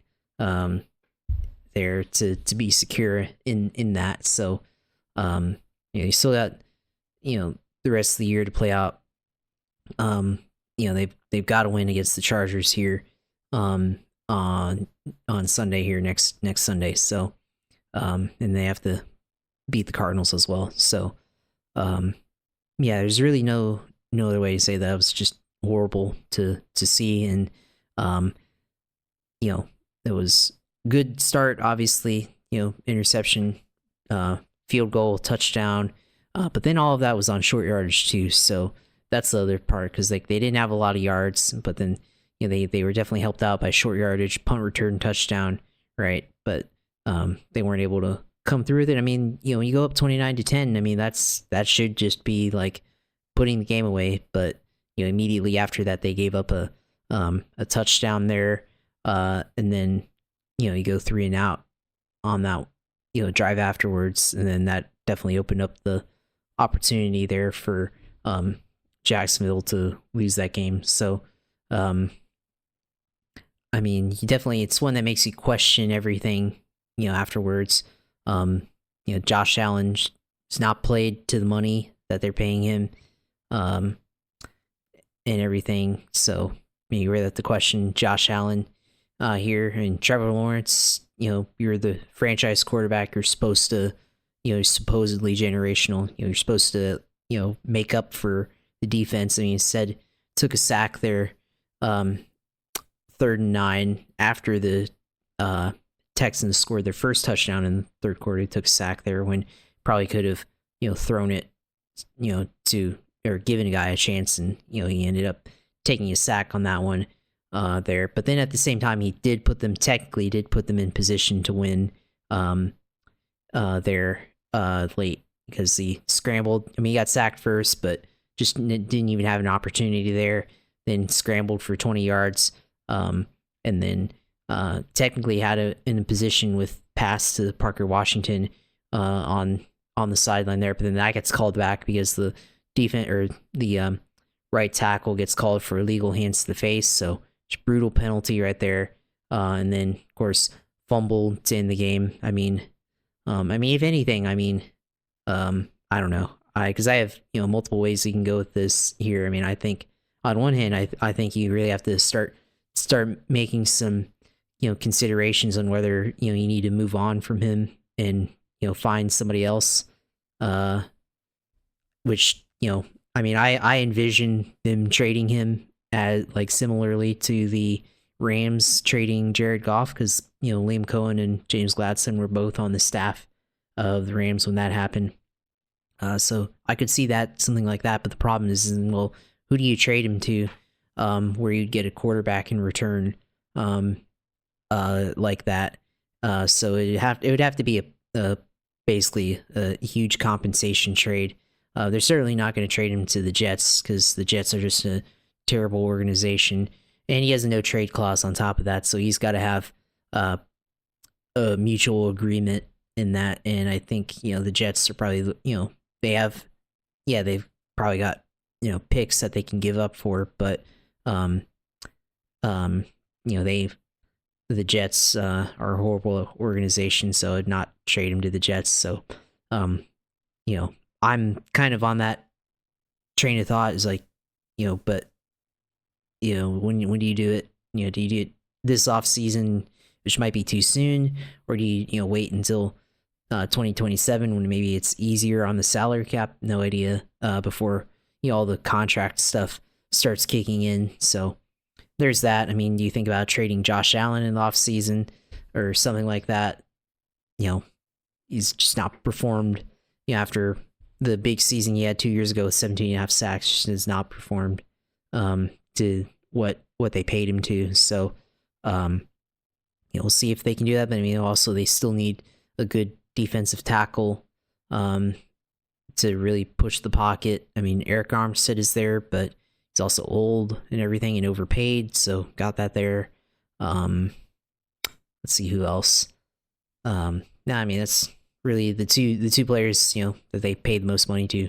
Are constantly underperforming this year. So we'll see about that there. I mean, I also, from the gambling standpoint, they were, I think, 1.5 point underdogs to the Texans on the road. Well, they ended up being 1 point after the Texans scored their touchdown, and then they got a fumble return touchdown to backdoor cover. Definitely thought about that there. Did they throw the game? That sort of thing. I mean, I definitely should not be out of the question given the gambling scandals that have been happening in the general sports world there. So definitely have to question that. There's a lot of things on there, but on to the Chargers, I guess, the most underrated rivalry in my opinion in the NFL. And I guess a chance for Justin Herbert to redeem himself potentially after the 27-0 debacle from 2 years ago for Chargers fans, of course. So we'll see how that plays out. And I don't know if I can even use 27-0 because of the fact that the Jaguars basically had their own version of that essentially in against the backup quarterback yesterday. So very disappointing to watch that play out, especially. I mean, I wasn't even home to watch that. Like, I watched that on my phone because I wanted to go see this rocket launch for Blue Origin, the Amazon rocket company, and watch their launch of the NASA payload or whatever.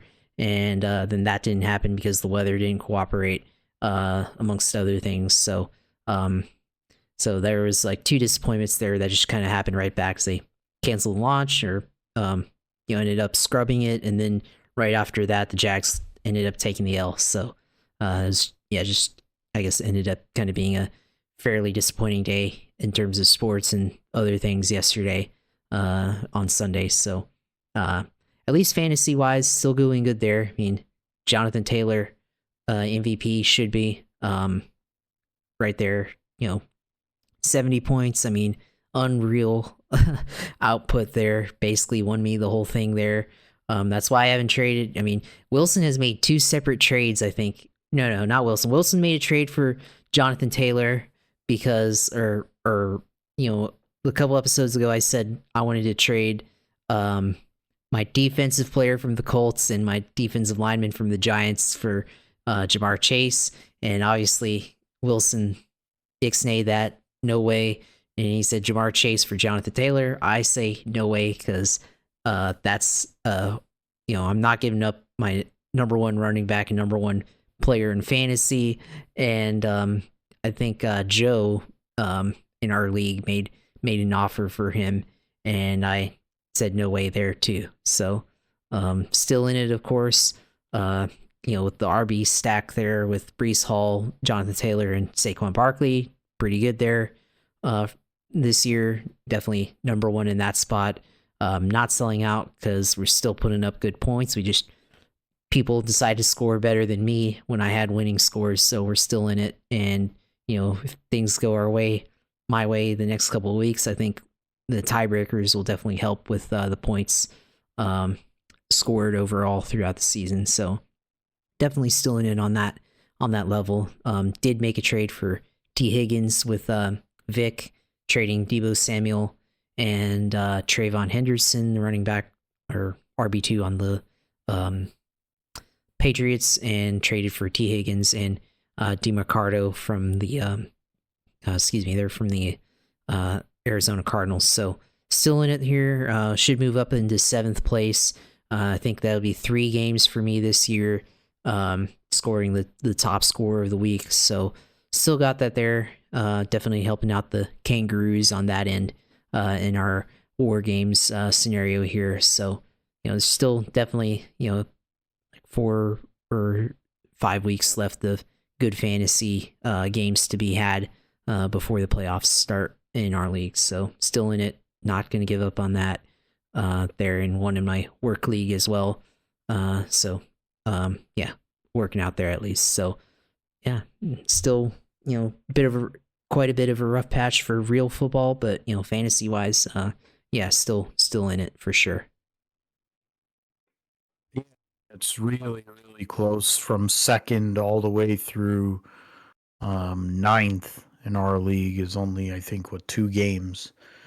So you talk about, 4 more weeks of 4 more weeks of regular season play, and virtually every single game counts. So every move is going to count too, trying to figure out how to improve our teams in this league, for me to try and fight and defend. In my league that I have that trophy over there, I'm done basically. Pretty much fucked there. The league that auto drafted, I got so many great players, and that's covered me there. Philly up 10-0. With 9:35 to go, they need to score Green Bay on this drive to make something happen. For show. All right, so let us move forward to the WEC Bahrain to finish their 2025 campaign World Endurance Championship. WEC. So the hypercar constructors champions was Ferrari. Things taking forever to load. Toyota finished second, and then Porsche finished third. Toyota won the race on Sunday. Porsche got no points for the first time all year and got jumped for second there. Cadillac out of things. So that's for manufacturers. Yeah, of course, over Proton competition. World Endurance Drivers Championship, the 51. Perguidi, Giovinazzi, Collado win by 16 points over Hansen, Kubica, and Yafei, who had won Le Mans. So it's a shame after they won Le Mans, they didn't really do much anything. But Ferraris in general struggled. 50 Ferrari was the one that kind of held up the back end there of the season.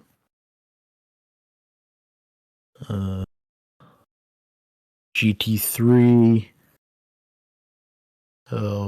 was the Manthey team by 14 points over the Visit AF Corsa Ferrari, and the Akotis Lexus. Drivers was, the 92 Porsche. There's that. The results of the Bahrain 8 hours. The Toyotas finished 1-2, then the Ferrari 50, 51, 83, 3 through 5. The Jota number 12 Cadillac. Then the Aston Martin Heart of Racing 009 finished 7th. First of the BMWs was 8th, then the Peugeots, Alpine. So, that's Hypercar. In GT3, the Akotis Lexus wins over the Iron Lynx Mercedes, and then the Harder Racing Aston. The Manthey Porsche was 4th, and the Visit of course, Ferrari was 5th. All right, then we have World Rally Championship. Win with Sebastian gets the win at in Japan to give him. He's won 3 of the last 4 rallies. wins by 11.6 seconds over Efren Evans. Then Sammy Pajari was third to give Toyotas a top 3 sweep. Tanak was in fourth for Hyundai, best of the Hyundais. Gregor Munster was the best Ford in fifth place. Cali Rovanpera sixth. Oliver Solberg seventh.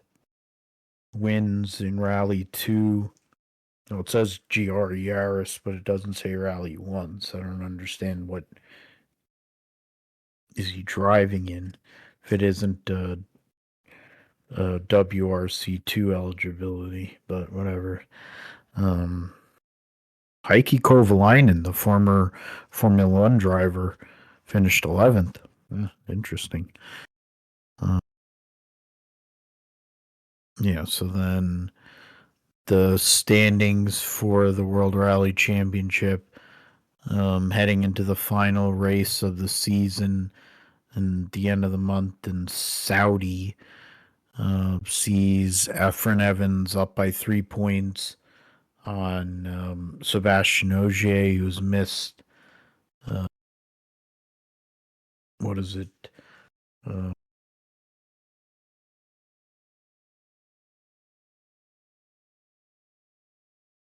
Ended up missing 3 rounds of the championship, but has won, 4 races or 5 races this year. And then I'm trying to get through this. Okay, yeah, Rovanpera still has a mathematical opportunity. He's 24 points out in third. So we'll see what happens in Saudi with that rally.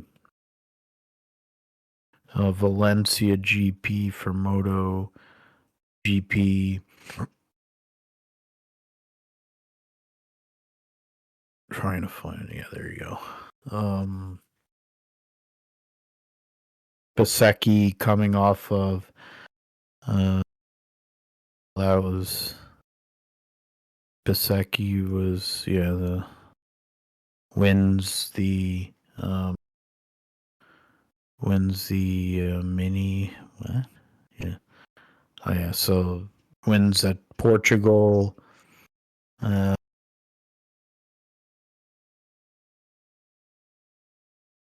Bezzecchi over Alex Marquez, Pedro Acosta, Felipe Aldeguer, Brad Binder, Quattraro Agura, Didier Antonio Zarco, Paul Espargaro running out your top 10. Yeah, you got Marquez, you got Alex Marquez, 100 points back, and then Marco Bezzecchi with his win solidifies his third place. 35 points ahead of Bagnaia. Only 3 points ahead of Acosta.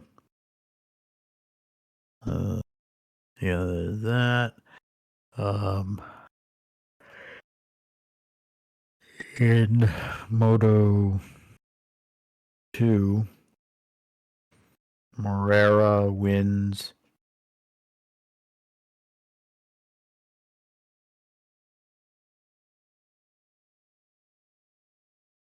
That's something. I guess Joe Roberts had issues. Got hurt or something. Wasn't able to race, so that's that for that one.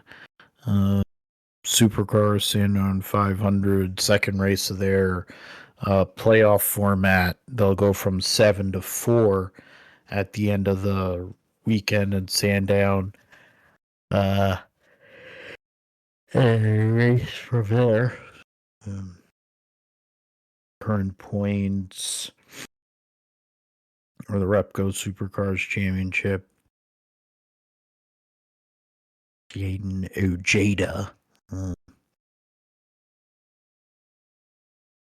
Currently, Brock Feeney, the points leader by 30 over Chaz Mostert. Matthew Payne was his third. Cam Waters fourth. Who's got a 12-point lead on Will Brown. 21 on Kai Allen, Thomas Randall. 30 points back. So interesting. See how that all works out there at Sandown. So the NHRA World Finals at Pomona. Rockingham Dragway. Setos National Event. Mentioned that. NHRA well. Scheduling format changes. Yeah, so yeah. How the World Championships stack up for the in and out NHRA finals. Second World Championship is all but certain is now secured title, making a qualifying pass. Made a final round each of first four playoff races, winning twice, separating World Championship Sunday with a world title secured. Okay. 4-time games, low chance of victory in final round during this tournament. But Brockstone 100.1 point lead and the points and a half. Need to show fifth title. Need to be stronger qualifying though, let's say. Need to maybe try 9 wins and 12 final round appearances. Winner take a final round repeat down won't happen with Silver. Lens Las Vegas put him heavy favorite versus 92 points. First world title would be a deserving, 8 victories, 13 final rounds. Glenn would simply need a first round victory. Should it dip below 90 point qualifying. Anderson, 8th, number 1. And we need to advance the semifinals. Most high motorcycle is be Richard Gadsden twice in countdown, 21 points of gauge. Likely come down and advance first. Winner take all final round, which would be his last few years. 7 wins this year. Yeah, so we'll see how that all works out. Most National. Bradenton, Bradenton Motorsports Park there. So that's NHRA. So Josh, I'll let you go and get into the sim segment. Yeah, for me, sim segment, for iRacing, got the Open Wheels 500 coming up, or now the Hoosier 500 coming up at the end of the month / beginning of December. So I signed up for that. No idea if I'll make it in, but we'll definitely give it an honest try there on qualifying day. So we'll see how that plays out. But it's all for fun to see, can get into, very accurately simulated run of the Indy 500 there. Ran some Cup and Xfinity this past weekend after being on vacation. Try to get back into iRacing with the Cup Series at Michigan and the Xfinity at Homestead. So had a couple good runs in the Cup car. Xfinity didn't really play out as well as what I would have liked it to there. So yeah, it was a little bit of a letdown there. Let's see. Road wise, still trying to get the A license, so still working on that. So we'll see if I can pick that up here in the next couple weeks. Hopefully the schedule works out to where I have some good tracks. I think Daytona's coming up in LMP2 in GT3, so that might be an opportunity because I definitely enjoy running the Daytona Road Course, and it's easier to try to rank up when you're at a track you're confident in rather than going to some other track where you don't know it as well or something like that. So you can just focus on finishing rather than trying to learn on the fly and all that. So we'll see how that goes. Yeah, NASCAR 25, haven't picked it up yet. Still trying to figure out my console situation here. So be getting an answer on that soonish, I think, to try to get that fixed up. And then, yeah, we'll go throughout the off season, I guess. Well, not really an off season for iRacing. It's always an opportunity, but in real life racing, it's getting close to the off season, so it gives everybody a chance to tune into iRacing or turn on iRacing and do all that stuff. So yeah, there'll be definitely some good opportunities now. I think the NASCAR Winter Heat Series in the 87 car is up this week or starting soon, so try to hit some of those up. I think the first one's at Daytona, so we'll see. Can do that. I think it's like 120 laps race, so that should be interesting there. Think sports car racing. I'm trying to look at the schedule here and see. GR86 car, last week they were at Suzuka. This week they are at Sebring, so that's also another opportunity for good run. Sebring's a good track as well. So, yeah, GT3 Sprint Series this week. Let's see. GT3 Regional Tour for America. Pull that up. Let's see, where is that?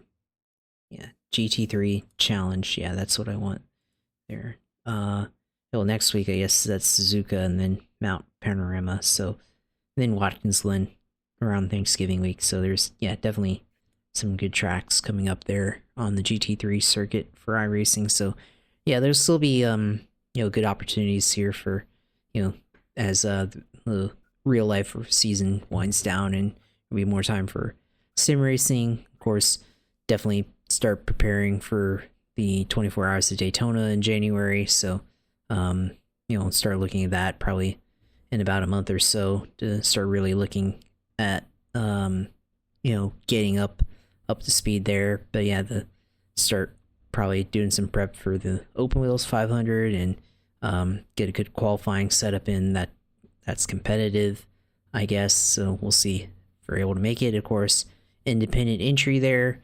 amongst all the iRacing IndyCar community. There's 5 other people that are independent cars, so we'll see how that goes there. But yeah, should be good.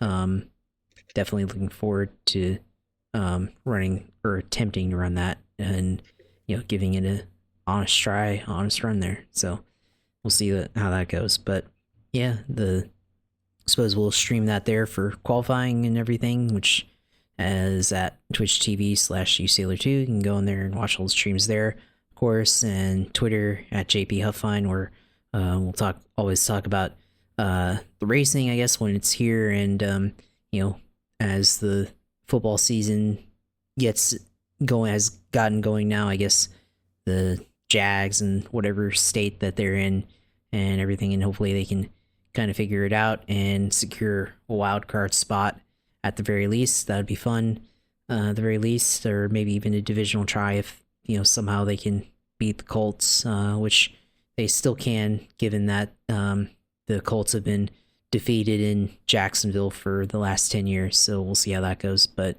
in about a month from now. But got that there. Of course, photography page, Josh Huffine Photography on there on Instagram, which I do have a ton of photos. I'll send it to you and Joe, but definitely got a ton of photos from last Sunday Cup at the Phoenix Raceway Championship race. Definitely a ton of good photos there. So gonna post that to Instagram here in a minute. I've got my other photo page that has way more stuff, so I'll send that to y'all so y'all can see full album there. It's pretty good there. So yeah, that was definitely a lot of good photos from there. And then of course our YouTube channel, which now we'll have this uploaded and everything else uploaded, minus the episode that you did with Joe the week before Phoenix, but since I was out. But yeah, at Grip Shit Podcast on YouTube, and go in there and see all our recordings on there. So yeah, subscribe to us and all that stuff, and watch our videos or listen to them. So yeah, glad to be back, and glad to finally talk out the season the season finale for NASCAR and everything, and glad to finally get that off and, talk out the football. I mean, it was bad, but we got to talk about that, so it's all good there. So yeah, we'll look forward to seeing how, I guess, the rest of the F1 season playing out, and the rest of the football season and everything else, how that plays out. So yeah. Yeah, and we'll see how. I mean, 3 more F1 races, got plenty of football to talk about. So, and then the holidays, of course, too. So, plenty to look forward to as we round out season 6 of the GSP. Can find not just the Grip Strip podcast page, of course, where the show appears all the time. Also, you can get the show on GSP 1428, the audio. You can also check out philipgmatthew.com. So, multiple places where you can find the show. Along with our Grip Strip podcast page, we have Twitter at pgmatthew28, along with Grip Strip podcast on Twitter. We have PGMGSP28 on Instagram. And you can find us on WordPress and Podbean.com. So for Josh, I'm Phil. Thanks for listening to Grip Strip Podcast. And we'll be back next week, episode 291. Project 91. Not exactly, but, doing it for the fun of it, doing it for the brand, and going to be a bad football game on next week, so we can goof on bad defenses and whatever. This game was still very close, plenty to play for. With 2:18 to go, Green Bay has a chance to drive down the field. So we'll tell you how that goes next week on Grip Strip Podcast. For Josh, I'm Phil. Thanks for listening. We'll see you next time.